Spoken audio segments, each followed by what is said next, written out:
İnsan faqat yo ikkinchi xotinlikka olishadi yoki ajrashganga tegasan deyishardi. Mana 23 yoshda turmushga chiqqan bo'lsam, 23 yosh, o'ylang, u kichkina yosh emas. Har doim menga uydagilar aytadi, "Bo'ldi, endi sen xotin qo'yganga tegasan, bo'ldi, endi sen ajrashgan odam oladi, endi sen normalniy odam olmaydi, уже 23, bu yil endi agarda sen turmushga chiqmasang, bo'ldi, sen qolib ketasan" deyishardi.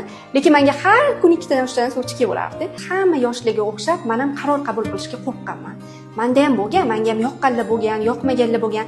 Lekin turmush qurish bu jiddiy qaror-da. Bu jiddiy qaror, o'sha qarorni qabul qilishga o'zimni kuch topa olmaganman. O'shani knopkani bosishga, da deyishga va o'sha javobgarlikni o'zimga olishga qanaqadir kuch topa olmaganman-da.